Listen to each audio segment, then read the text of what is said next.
Arsenal fans, this is not just another transfer. This could be the signing that finally takes Mikel Arteta's side from Premier League champions to a team capable of dominating Europe. After weeks of negotiations, Arsenal have reportedly reached a breakthrough agreement worth around £75 million for Newcastle captain Bruno Guimarães. But here is what makes this deal absolutely unbelievable. Not only have Arsenal negotiated Newcastle down from their original asking price, the Magpies themselves will reportedly walk away with less than £70 million after sell-on clauses are deducted. And that's not even the biggest twist, because Jamie Carragher believes this transfer has already ended one Arsenal player's place in Arteta's strongest starting 11. We'll explain exactly why.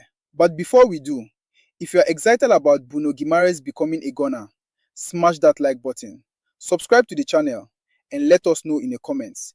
Is Bruno Guimarães the final piece Arsenal have been missing? Let's get into it. Arsenal win the transfer battle. Reports suggest Arsenal sporting director Andrea Berta has finally broken Newcastle's resistance.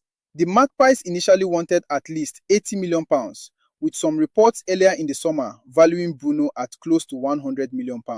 But Arsenal stayed patient. Instead of rushing into negotiations, discussions reportedly continued through intermediaries before formal club-to-club talks intensified. That patience appears to have paid off. The agreement is believed to be worth around £75 million. In today's market, where elite midfielders regularly cost close to £100 million, Arsenal may have secured one of Europe's best midfielders for significantly less than Newcastle originally hoped. Why Newcastle are actually losing money? Now, here's the fascinating part. Many fans see the £75 million figure and assume Newcastle have made a fortune. But that's not actually the full story. When Newcastle signed Bruno from Lyon back in 2022, they agreed to include a 20% sell-on clause on the profit from any future transfer. Since Newcastle originally paid roughly £35 million plus add-ons, Lyon are expected to receive nearly £7 million from this sale. That means Newcastle's final income reportedly drops to around £68 million. Think about that for a second. A player once valued close to £100 million, leaving for a fee that ultimately earns Newcastle less than £70 million. From Arsenal's perspective, that's outstanding business. Arsenal's financial masterstroke. And Arsenal's smart business doesn't stop there. Reports also suggest Christian Norgard is close to joining Everton in a deal worth around £7 million.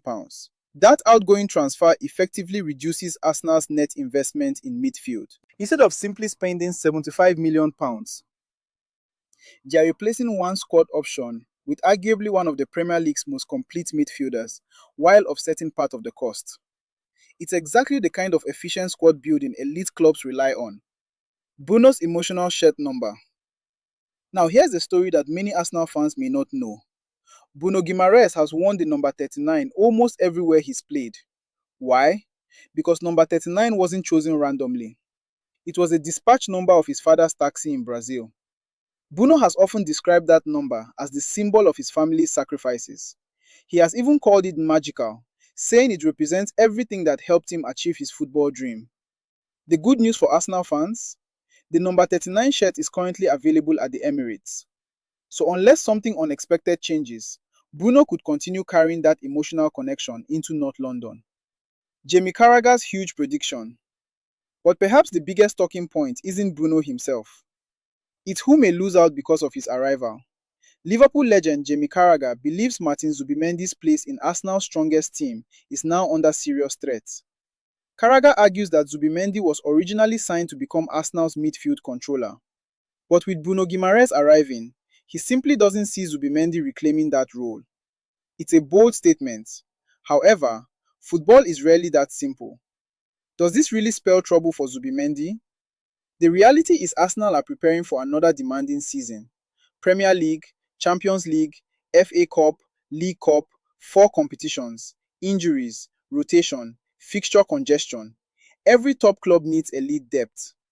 So while Bruno undoubtedly strengthens Arsenal's strongest 11, it doesn't automatically mean Zubimendi becomes irrelevant. In fact, Arteta could rotate both players depending on the opponent and tactical setup. Competition usually makes great squads even stronger. How would Arteta use this midfield?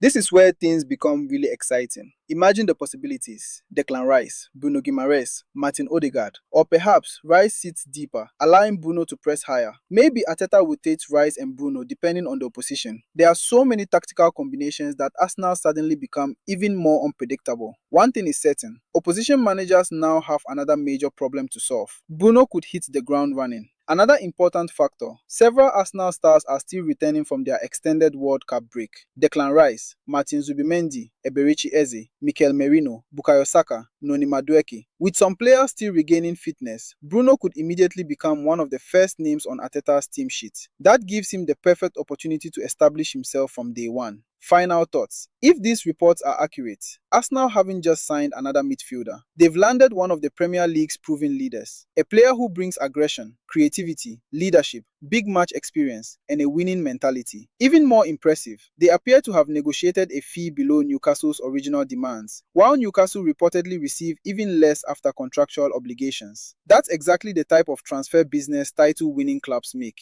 Now, the only question is, can Bruno Guimarães become the player who finally helps Arsenal conquer Europe? Let me know your thoughts in the comments. Would Bruno start ahead of Zubimendi? How would your strongest Arsenal midfield look? If you enjoyed this update, don't forget to like the video, subscribe to the channel, and turn on notifications so you never miss the latest Arsenal transfer news. Thanks for watching, and I'll see you in the next one.